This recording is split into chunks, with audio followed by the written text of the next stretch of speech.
Uganda and Rwanda have demonstrated high productivity with women's involvement in politics. However, locally, we continue to struggle to involve more women in leadership roles. My name is Ombua Kyoko. Join me on the glimpse as we look at the political landscape.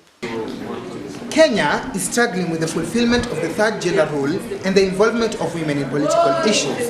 But what is the approval and enthusiasm of women on these political issues? Join me, Philip Kipele, for more on this story. Women are leaders at the most basic level of the family.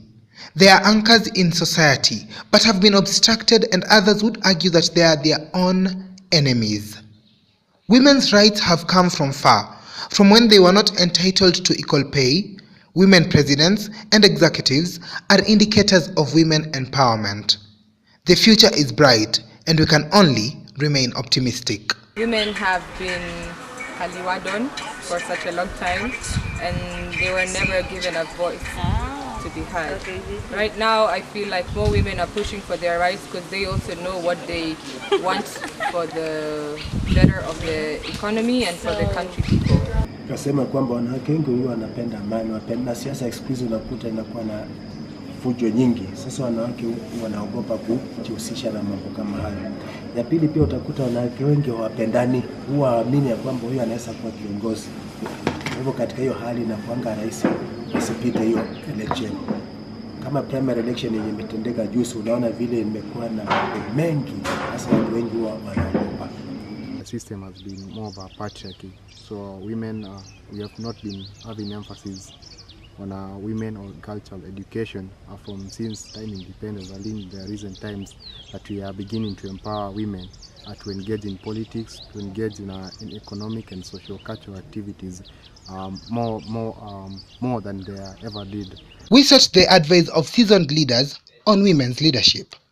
Women were basically mothers and housewives, and so their role in leadership positions really was not emphasized, and that's why it was seen as a man's role. But you see now with the enlightenment and with all these fights for women's rights, women now are somehow being allowed to come to politics and other positions of leadership. So I would say much of it is our cultural backgrounds, because in Africa, you see, we didn't have so much emphasis on women taking part in leadership. So basically, like in politics, it's been assumed is a male-dominated field, and so until that time when we like fully have good legislation whereby women now can fully participate in politics, I think till then they still continue maybe lagging behind because of our cultural background. Some communities have cultures that do not recognize women, and so the society is mainly man-dominated, male-dominated, and so we are not yet there. We are not yet there because our cultural beliefs, systems are biased against women. Mm-hmm. And so there are even communities today that are struggling to take their girls to school. And that tells you the depth in terms of this, when this matter is concerned. The affirmative action in Kenya and all these laws, and we're still struggling. Because we come from communities and cultures that have no place, totally, for women. And God empowers us, not because we are men or because we are women, based on our abilities and what He has bestowed upon us. There you have it. For more on this story, join Ombua Kyoko. I've been yours truly, Philip Kipele. Today we have Colette. Colette is the Vice President of Daystar University Students Association body. She's also had other leadership positions in the course of her education here. Karibu sana, Colette. Thank you so much. So Colette, you are very brilliant from what I saw in the debate, in the candidates debate. Thank you. What is your strategy for bettering the image of women's leadership? We think that empowering the girl child means disempowering the boy child. Yeah. And so when we even mentor leaders or young ladies and bring them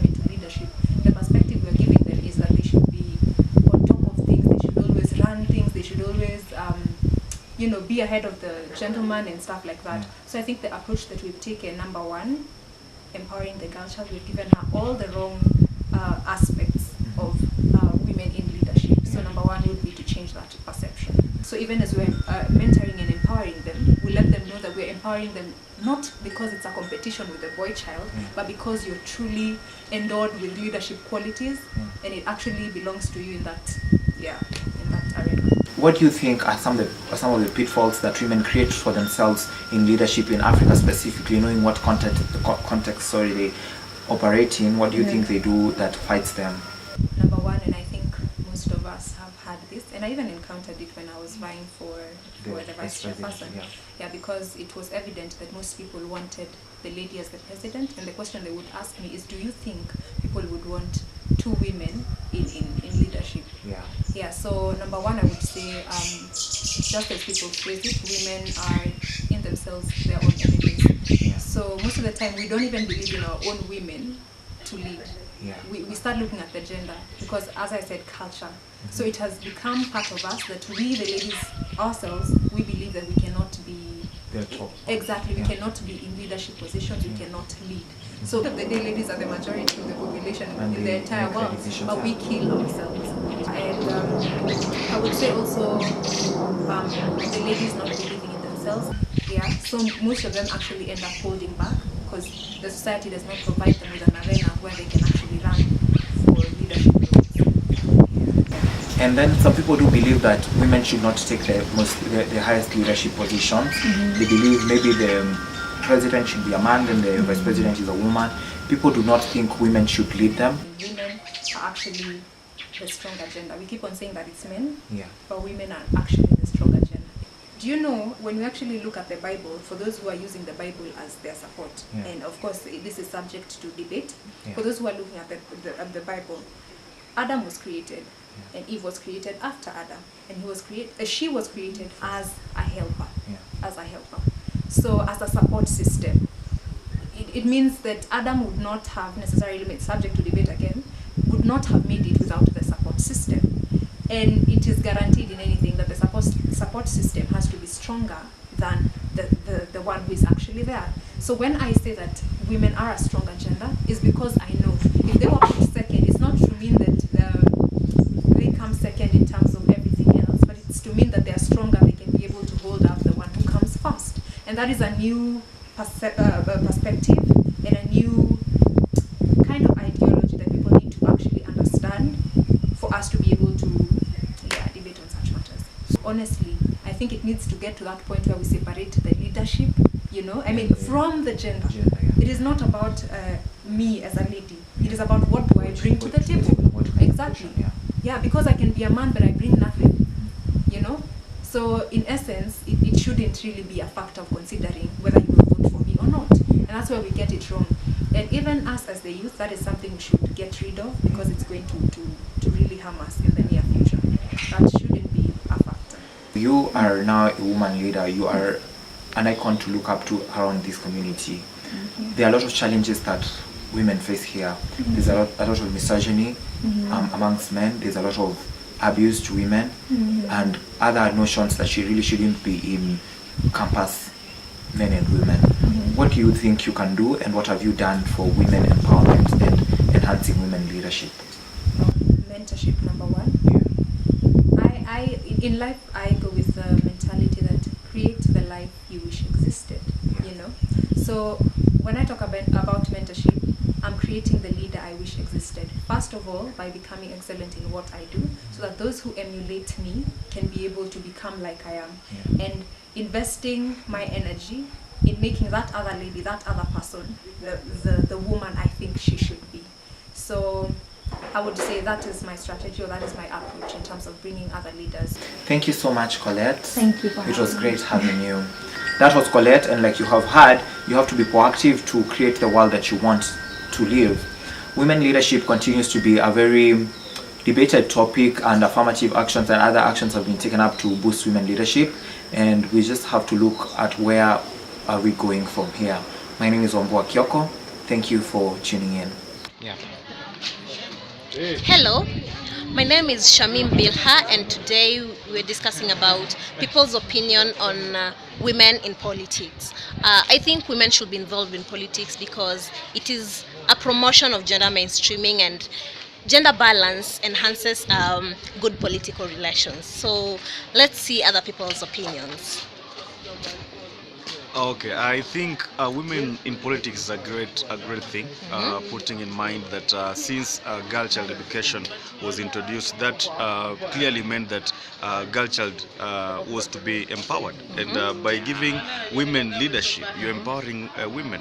But now a problem comes when now handling emotional issues, and the way a woman will handle emotions is not the same way a man will handle emotions, and maybe carrying or transferring your personal problems, family problems to your workplace. I think that is the only thing I can say it's a challenge. But regardless of that, women being in leadership is a great thing. It's a great thing. Yeah. Thank you so much for your opinion. Welcome. I appreciate it. Welcome. Now let's go to the next person. Hello. Hi. How are you? I'm good. So today I'm just finding out your opinion about the idea of women in politics. My idea of women in politics is great, but I expect women to have a greater view of leadership, not about integrity and all stuff, and leaning so much on the women, trying to bring the women's side to be greater than men, because now there's this virtue that is going out with women in powership. Then you are leaving the men behind, then you say that they are not empowering themselves much.